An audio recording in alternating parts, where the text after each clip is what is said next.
बृहस्पतिवार व्रत कथा। प्राचीन समय की बात है। भारत में एक राजा राज्य करता था। वह बड़ा प्रतापी तथा दानी था। वह नित्य प्रति मंदिर में भगवत दर्शन करने जाता था। वह ब्राह्मण और गुरु की सेवा किया करता था। उसके द्वार से कोई भी याचक निराश होकर नहीं लौटता था। वह प्रत्येक गुरुवार को व्रत रखता एवं पूजन करता था। हर दिन गरीबों की सहायता करता था। परंतु ये सब बातें उसकी रानी को अच्छी नहीं लगती थी। वह न व्रत करती और न किसी को एक भी पैसा दान में देती थी। वह राजा से भी ऐसा करने को मना किया करती थी। एक समय की बात है कि राजा शिकार खेलने वन को चले गए। घर पर रानी और दासी थीं। उस समय गुरु बृहस्पति साधु का रूप धारण कर राजा के दरवाजे पर भिक्षा मांगने आए। साधु ने रानी से भिक्षा मांगी तो वह कहने लगी, हे साधु महाराज, मैं इस दान और पुण्य से तंग आ गई हूँ। इस कार्य के लिए तो मेरे पति देव ही बहुत हैं। अब आप ऐसी कृपा करें कि सारा धन नष्ट हो जाए तथा मैं आराम से रह सकूं। साधु रूपी बृहस्पति देव ने कहा, हे देवी, तुम बड़ी विचित्र हो। संतान और धन से कोई दुखी नहीं होता है, इसको सभी चाहते हैं। पापी भी पुत्र और धन की इच्छा करता है। अगर तुम्हारे पास धन अधिक है तो भूखे मनुष्यों को भोजन कराओ, प्याऊ लगवाओ, ब्राह्मणों को दान दो, धर्मशालाएं बनवाओ, कुआं, तालाब, बावड़ी, बाग, बगीचे आदि का निर्माण कराओ तथा निर्धनों की कुंवारी कन्याओं का विवाह कराओ। साथ ही यज्ञादि करो। इस प्रकार के कर्मों से आपके कुल का और आपका नाम परलोक में सार्थक होगा एवं स्वर्ग की प्राप्ति होगी। परंतु रानी साधु की इन बातों से खुश नहीं हुई। उसने कहा, हे साधु महाराज, मुझे ऐसे धन की आवश्यकता नहीं जिसको मैं अन्य लोगों को दान दूं तथा जिसको रखने और संभालने में ही मेरा सारा समय नष्ट हो जाए। साधु ने कहा, हे देवी, यदि तुम्हारी ऐसी ही इच्छा है तो जैसा मैं तुम्हें बताता हूँ तुम वैसा ही करना। बृहस्पतिवार के दिन घर को गोबर से लीपना, अपने केसों को पीली मिट्टी से धोना, केसों को धोते समय स्नान करना, राजा से कहना वह हजामत करवाए, भोजन में मांस मदिरा खाना, कपड़ा धोबी के यहाँ धुलने देना। इस प्रकार 7 बृहस्पतिवार करने से तुम्हारा सारा धन नष्ट हो जाएगा। यह कहकर साधु महाराज रूपी बृहस्पति देव अंतर्ध्यान हो गए। रानी ने साधु के कहने के अनुसार 7 बृहस्पतिवार तक वैसा ही करने का विचार किया। साधु के बताए अनुसार कार्य करते हुए केवल 3 बृहस्पतिवार ही बीते थे कि उसकी समस्त धन संपत्ति नष्ट हो गई। भोजन के लिए दोनों समय परिवार तरसने लगा तथा सांसारिक भोगों से दुखी रहने लगा। तब राजा ने रानी से कहा, हे रानी, तुम यहाँ पर रहो, मैं अब परदेश जा रहा हूँ, वहाँ कोई काम धंधा करूँगा, शायद हमारा भाग्य बदल जाए। ऐसा कहकर राजा परदेश चला गया। वह वहाँ जंगल से लकड़ी काट कर लाता और शहर में बेचकर अपना जीवन व्यतीत करने लगा। इधर राजा के बिना रानी और दासियां दुखी रहने लगी। किसी दिन भोजन मिलता और किसी दिन जल पीकर ही रह जाती। एक समय रानी और दासियों को 7 दिन बिना भोजन के व्यतीत करना पड़ा।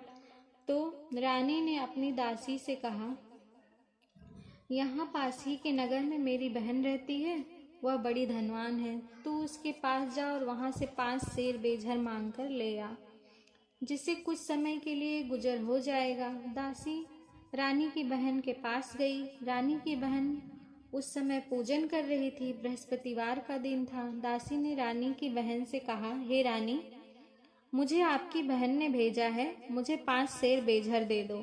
दासी ने यह बात अनेक बार कही, परंतु रानी की बहन ने कोई उत्तर नहीं दिया, क्योंकि वह उस समय बृहस्पतिवार की कथा सुन रही थी। जब दासी को रानी की बहन से कोई उत्तर नहीं मिला तो वह बहुत दुखी हुई। उसे क्रोध भी आया। वह लौटकर रानी से बोली, हे रानी, आपकी बहन बहुत ही धनी स्त्री है। वह छोटे लोगों से बात भी नहीं करती। मैंने उससे कहा तो उसने कोई उत्तर नहीं दिया। मैं वापस चली आई। रानी बोली, हे दासी, इसमें उसका कोई दोष नहीं है। जब बुरे दिन आते हैं तब कोई सहारा नहीं देता। अच्छे बुरे का पता विपत्ति में ही लगता है। जो ईश्वर की इच्छा होगी वही होगा। यह सब हमारे भाग्य का दोष है। उधर रानी की बहन ने सोचा कि मेरी बहन की दासी आई थी, परंतु मैं उससे नहीं बोली, इससे वह बहुत दुखी हुई होगी।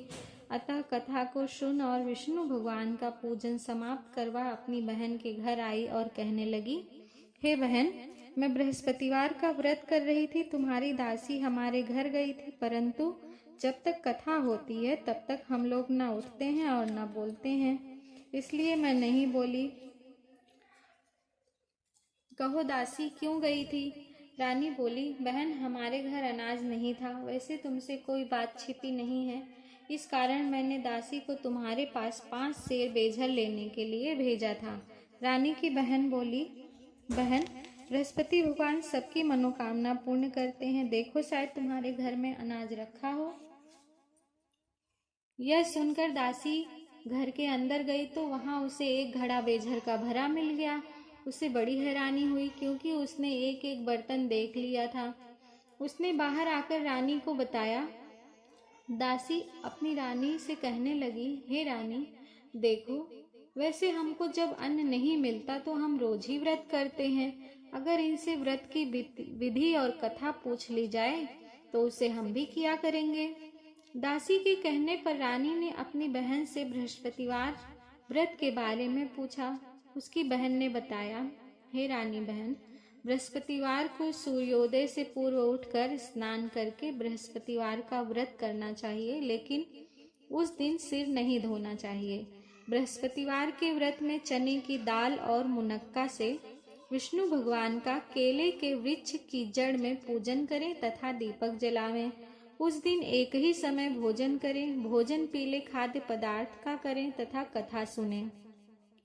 इस प्रकार करने से गुरु भगवान प्रसन्न होते हैं, अन्न पुत्र धन देते हैं, मनोकामना पूर्ण करते हैं। व्रत और पूजन की विधि बताकर रानी की बहन अपने घर लौट गई। रानी और दासी दोनों ने निश्चय किया कि बृहस्पति देव भगवान का पूजन जरूर करेंगे। 7 दिन बाद जब बृहस्पतिवार आया तो उन्होंने व्रत रखा। घुड़साल में जाकर चना और गुड़ बीन लाई तथा उसकी दाल से केले की जड़ तथा भगवान का पूजन किया। अब भोजन पीला कहाँ से आए? दोनों बड़ी दुखी हुई, परंतु उन्होंने व्रत किया, इस कारण बृहस्पति देव भगवान प्रसन्न थे। एक साधारण व्यक्ति के रूप में वे 2 थालों में सुंदर पीला भोजन लेकर आए और दासी को देकर बोले, हे दासी, यह भोजन तुम्हारे और रानी के लिए है, तुम दोनों करना। दासी भोजन पाकर बड़ी प्रसन्न हुई और रानी से बोली, रानी जी, भोजन कर लो। रानी को भोजन आने के बारे में कुछ पता नहीं था, इसलिए वह दासी से बोली, जा तू ही भोजन कर, क्यों तू हमारी व्यर्थ में हंसी उड़ाती है? दासी बोली, एक व्यक्ति भोजन दे गया है। रानी कहने लगी, वह भोजन तेरे लिए ही दे गया है, तू ही भोजन कर। दासी ने कहा, वह व्यक्ति हम दोनों के लिए 2 थालों में भोजन दे गया है, इसलिए मैं और आप दोनों ही साथ साथ भोजन करेंगे। दोनों ने गुरु भगवान को नमस्कार कर भोजन प्रारंभ किया। उसके बाद से वे प्रत्येक बृहस्पतिवार को गुरु भगवान का व्रत और पूजन करने लगी। बृहस्पति भगवान की कृपा से उनके पास धन हो गया, परंतु रानी फिर पहले की तरह से आलस्य करने लगी। तब दासी बोली, देखो रानी, तुम पहले भी इस प्रकार आलस्य करती थी, तुम्हें धन के रखने में कष्ट होता था, इस कारण सभी धन नष्ट हो गया। अब गुरु भगवान की कृपा से धन मिला है तो फिर तुम्हें आलस्य होता है? बड़ी मुसीबतों के बाद हमने यह धन पाया है, इसलिए हमें दान पुण्य करना चाहिए। तुम भूखे मनुष्यों को भोजन कराओ, प्याऊ लगवाओ, ब्राह्मणों को दान दो, कुआं, तालाब, बावड़ी आदि का निर्माण कराओ, मंदिर पाठशाला बनवाकर दान दो, कुंवारी कन्याओं का विवाह कराओ, धन को शुभ कार्यों में खर्च करो, जिससे तुम्हारे कुल का यश बढ़े तथा स्वर्ग प्राप्त हो और पितृ प्रसन्न हों। दासी की बात सुनकर रानी ने इसी प्रकार के कर्म करने प्रारंभ किए, जिससे उसका काफी यश फैलने लगा। एक दिन रानी और दासी आपस में विचार करने लगी कि न जाने राजा किस दशा में होंगे, उनकी कोई खोज खबर नहीं है। गुरु भगवान से उन्होंने प्रार्थना की और भगवान ने रात्रि में राजा को स्वप्न में कहा, हे राजा, उठ, तेरी रानी तुझको याद करती है। अब अपने देश को लौट जा। राजा प्रातः काल उठकर जंगल से लकड़ियां काटकर लाने के लिए जंगल की ओर चल पड़ा। जंगल से गुजरते हुए वह सोचने लगा, रानी की गलती से उसे कितने दुख भोगने पड़े।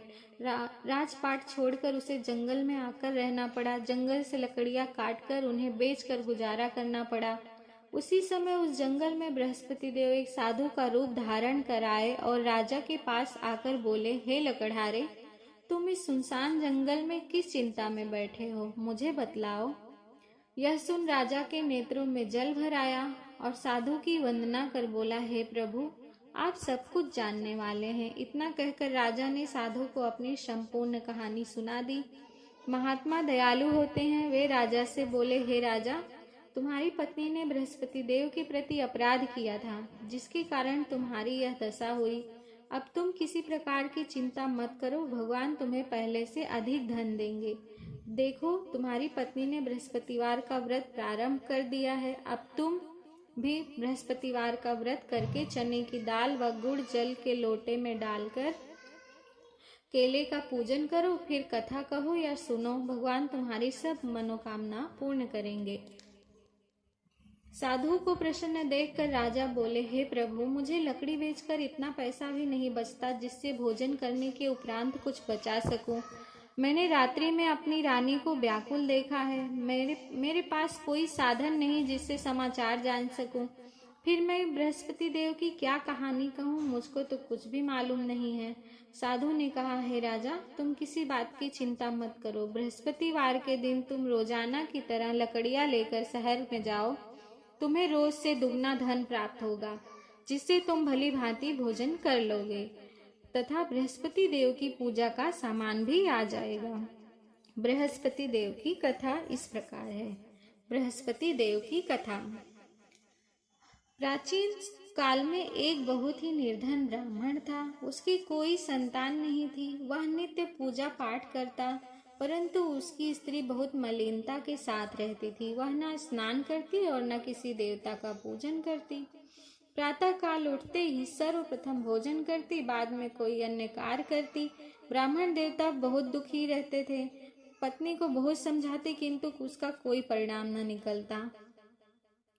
भगवान की कृपा से ब्राह्मण की स्त्री को कन्या उत्पन्न हुई। वह कन्या अपने पिता के घर में बड़ी होने लगी। वह बालिका प्रातः स्नान करके विष्णु भगवान का जप करती। वह बचपन से ही बृहस्पतिवार का व्रत भी करने लगी। पूजा पाठ समाप्त कर स्कूल जाते समय अपनी मुट्ठी में जौ भर कर ले जाती और पाठशाला जाने के मार्ग में डालती जाती। वही जौ स्वर्ण के हो जाते तो लौटते समय उनको बीन कर घर ले आती थी। एक दिन वह बालिका सूप में उन सोने के जौ को फटक कर साफ कर रही थी। तभी उसकी माँ ने देख लिया और कहा, हे बेटी, सोने के जौ को फटकने के लिए सोने का सूप होना चाहिए। दूसरे दिन गुरुवार था। इस कन्या ने व्रत रखा और बृहस्पति देव से प्रार्थना करके कहा, हे प्रभु, यदि मैंने सच्चे मन से आपकी पूजा करी हो तो मुझे सोने का सूप दे दो। बृहस्पति देव ने उसकी प्रार्थना स्वीकार कर ली। रोजाना की तरह वह कन्या जौ फैलाती हुई स्कूल चली गई। स्कूल से लौटकर जब वह जौ बीन रही थी तो बृहस्पति देव की कृपा से उसे सोने का सूप मिला। उसे वह घर ले आई और इससे जौ साफ करने लगी, परंतु उसकी माँ का वही ढंग रहा। एक दिन की बात है, वह कन्या सोने के सूप में जौ साफ कर रही थी। उस समय उस नगर का राजकुमार वहां से होकर निकला। इस कन्या के रूप और सोने के सूप में जौ को साफ करते देखकर वह उस कन्या पर मोहित हो गया। राजमहल आकर वह भोजन तथा जल त्याग कर उदास होकर लेट गया। राजा को जब राजकुमार द्वारा अन्न जल त्यागने का समाचार ज्ञात हुआ तो अपने मंत्रियों के साथ वह अपने पुत्र के पास गए और बोले, हे पुत्र, तुम्हें किस बात का कष्ट है? किसी ने अपमान किया है अथवा कोई और कारण है? मुझे बताओ, मैं वही कार्य करूंगा जिससे तुम्हें प्रसन्नता हो। राजकुमार ने अपने पिता की बातें सुनी तो वह बोला, मुझे आपकी कृपा से किसी बात का दुख नहीं है। किसी ने मेरा अपमान भी नहीं किया है, परंतु मैं उस लड़की के साथ विवाह करना चाहता हूँ जो सोने के सूप में जौ साफ कर रही थी। यह सुन राजा आश्चर्य में पड़ गया और बोला, हे बेटा, इस तरह की कन्या का पता तुम ही लगाओ। मैं उसके साथ तुम्हारा विवाह अवश्य ही करवा दूंगा। राजकुमार ने राजा को उस लड़की के घर का पता बतलाया। मंत्री उस लड़की के घर गया और राजा का आदेश ब्राह्मण को सुनाया। कुछ ही दिन बाद ब्राह्मण की कन्या का विवाह राजकुमार के साथ संपन्न हो गया। कन्या के घर से जाते ही उस ब्राह्मण देवता के घर में पहले की भांति गरीबी का निवास हो गया। अब भोजन के लिए भी अन्न बड़ी मुश्किल से मिलता था। एक दिन दुखी होकर ब्राह्मण अपनी पुत्री से मिलने गया। बेटी ने पिता की दुखी अवस्था को देखा और अपनी माँ का समाचार पूछा। ब्राह्मण ने सभी हाल कहा। कन्या ने बहुत सा धन देकर अपने पिता को विदा कर दिया। इस तरह ब्राह्मण का कुछ समय सुखपूर्वक व्यतीत हुआ, लेकिन कुछ दिन बाद फिर वही हाल हो गया। ब्राह्मण फिर अपनी कन्या के पास गया और सभी हाल कहा तो पुत्री बोली, हे पिताजी, आप माता जी को यहाँ लेवा लाओ, मैं उन्हें विधि बता दूंगी जिससे गरीबी दूर हो जाए। ब्राह्मण देवता अपनी स्त्री को साथ लेकर अपनी पुत्री के पास राजमहल पहुंचे तो पुत्री अपनी माँ को समझाने लगी, हे माँ, तुम प्रातः काल उठकर प्रथम स्नान आदि करके विष्णु भगवान का पूजन करो तो सब दरिद्रता दूर हो जाएगी। परंतु उसकी माँ ने इसकी एक भी बात नहीं मानी। वह प्रातः काल उठकर प्रथम अपनी पुत्री का बचा हुआ जूठन खा लेती थी। एक दिन उसकी पुत्री को बहुत गुस्सा आया। उसने एक रात एक कोठरी से सारा सामान निकाल दिया और अपनी माँ को उसमें बंद कर दिया। प्रातः काल उसमें से उसे निकाला तथा स्नान आदि करा के पूजा पाठ करवाया तो उसकी माँ की बुद्धि ठीक हो गई। इसके बाद वह नियम से पूजा पाठ करने लगी। प्रत्येक बृहस्पतिवार का व्रत रखने लगी। इस व्रत के प्रभाव से उसकी माँ भी बहुत धनवान हो गई और बृहस्पति देवता के प्रभाव से स्वर्ग हो गई। वह ब्राह्मण भी सुख पूर्वक इस लोक का सुख भोग कर स्वर्ग को प्राप्त हुआ। इस तरह कहानी कहकर साधु देवता वहां से लोप हो गए। धीरे धीरे समय व्यतीत होने पर फिर बृहस्पतिवार का दिन आया। राजा जंगल से लकड़ी काटकर किसी शहर में बेचने गया। उसे उस दिन से और दिनों से अधिक धन मिला। राजा ने चना गुड़ आदि लाकर बृहस्पतिवार का व्रत किया। उस दिन से उसके सभी क्लेश दूर हुए। परंतु जब अगला गुरुवार का दिन आया तो वह राजा बृहस्पतिवार का व्रत करना भूल गया। इस कारण बृहस्पति भगवान नाराज हो गए। उस दिन उस नगर के राजा ने विशाल यज्ञ का आयोजन किया तथा अपने समस्त राज्य में ये घोषणा करवा दी कि कोई भी मनुष्य अपने घर में भोजन न बनाए तथा आग भी न जलाए। समस्त लोग मेरे यहाँ भोजन करने आवे। इस आज्ञा को जो न मानेगा उसे फांसी की सजा दी जाएगी। राजा की आज्ञा अनुसार राज्य के सभी वासी राजा के भोज में सम्मिलित हुए, लेकिन लकड़हारा कुछ देर से पहुंचा, इसलिए राजा उसको अपने साथ महल में ले गए। जब राजा लकड़हारे को भोजन करा रहे थे तो रानी की दृष्टि उस खूंटी पर पड़ी जिस पर उसका हार लटका हुआ था। उसे हार खूंटी पर लटका दिखाई नहीं दिया। रानी को निश्चय हो गया कि मेरा हार इस लकड़हारे ने चुरा लिया है। उसी समय सैनिक बुलवाकर उसको जेल में डलवा दिया। जब लकड़हारा जेल खाने में गया तो बहुत दुखी होकर विचार करने लगा कि न जाने कौन से पूर्व जन्म के कर्म से मुझे यह दुख प्राप्त हुआ है, और उसी साधु को याद करने लगा जो कि जंगल में मिला था।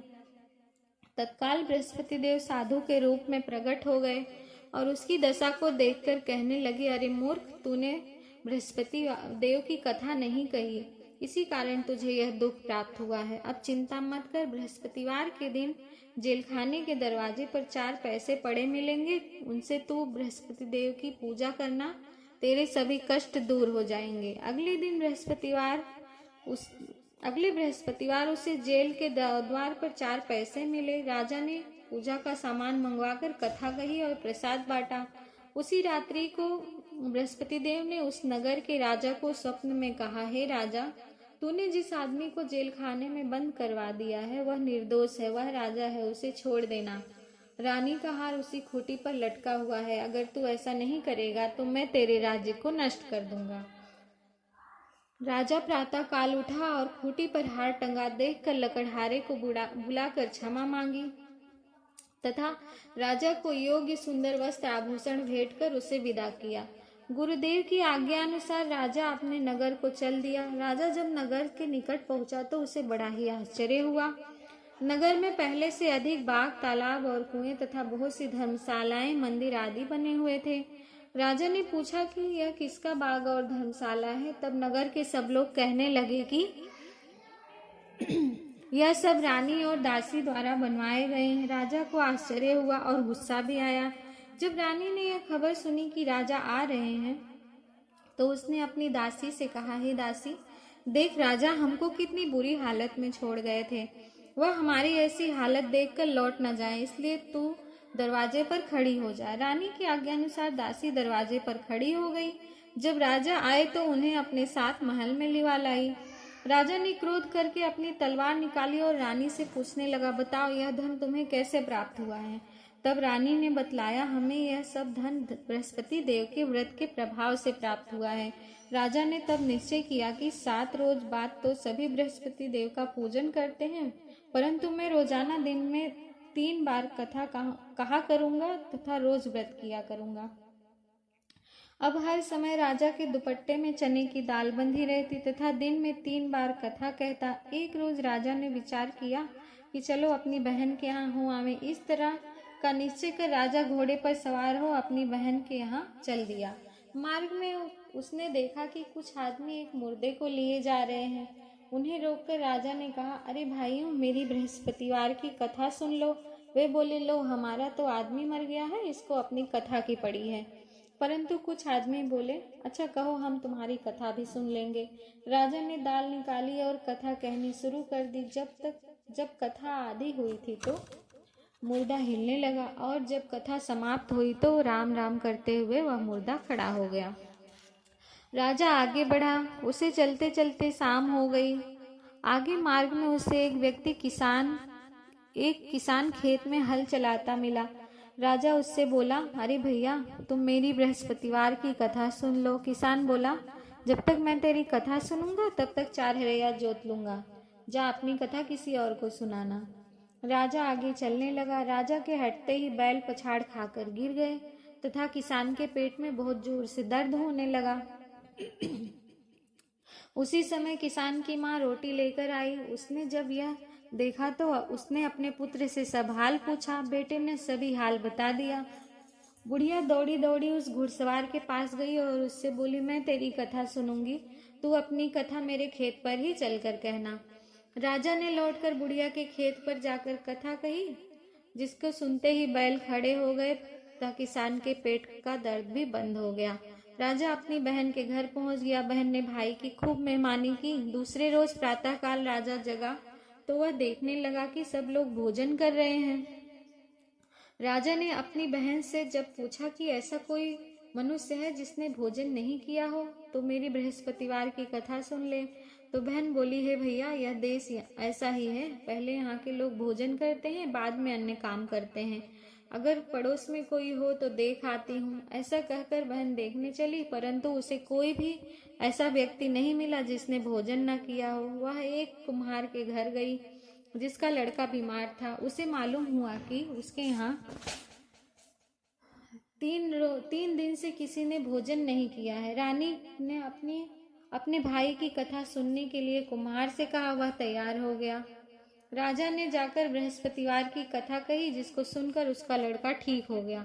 अब तो राजा की प्रशंसा होने लगी। एक दिन राजा ने अपनी बहन से कहा, हे बहन, मैं अपने घर जाऊंगा, तुम भी तैयार हो जाओ। राजा की बहन ने अपनी सास से अपने भाई के साथ जाने की आज्ञा मांगी। सास बोली, चली जा, परंतु अपने लड़कों को मत ले जाना, क्योंकि तेरे भाई की कोई संतान नहीं होती है। बहन ने अपने भाई से कहा, भैया, मैं तो चलूंगी, परंतु कोई बालक नहीं जाएगा। राजा ने कहा, जब कोई बालक नहीं चलेगा तब तुम ही आकर क्या करोगी। दुखी मन से राजा अपने नगर को लौट आया। राजा ने अपनी रानी से कहा, हम निसंतान हैं, इसलिए कोई हमारे घर आना पसंद नहीं करता। इतना कहकर वह आना पसंद नहीं करता। इतना कहकर वह बिना भोजन आदि किए सैया पर लेट गया। रानी बोली, हे प्रभु, बृहस्पति देव ने हमें सब कुछ दिया है, वे हमें संतान भी अवश्य देंगे। उसी रात बृहस्पति देव ने राजा को स्वप्न में कहा, हे राजा उठ, सभी सोच को त्याग दे, तेरी रानी गर्भवती है। राजा को यह जानकर बड़ी प्रसन्नता हुई। 9वें महीने रानी के गर्भ से एक सुंदर पुत्र पैदा हुआ। जब राजा की बहन ने यह शुभ समाचार सुना तो वह बहुत खुश हुई तथा बधाई लेकर अपने भाई के यहाँ आई। तभी रानी ने कहा, घोड़ा चढ़कर नहीं आई, गधा चढ़ी आई। राजा की बहन बोली, हे भाई, मैं इस प्रकार न कहती तो तुम्हें औलाद कैसे मिलती। बृहस्पति देव ऐसे ही है, जिसके मन में जो कामनाएं रहती हैं सभी को पूर्ण करते हैं। जो सद्भावना पूर्वक बृहस्पतिवार का व्रत करता है एवं पढ़ता है अथवा सुनता और दूसरों को सुनाता है, बृहस्पति देव उसकी सभी मनोकामनाएं पूर्ण करते हैं। बृहस्पति देव उनकी सदैव रक्षा करते हैं। जो संसार में सद्भावना व सच्चे हृदय से बृहस्पति देव का पूजन करते हैं, उनकी सभी मनोकामनाएं उसी प्रकार पूर्ण होती हैं जैसे रानी और राजा ने बृहस्पति देव की कथा का गुणगान किया। उनकी सभी इच्छाएं बृहस्पति देव ने पूर्ण की। मनुष्य को हृदय से उनका मनन करते हुए जयकारा करना चाहिए। श्री गुरु बृहस्पति भगवान की जय। श्री हरि विष्णु भगवान की जय।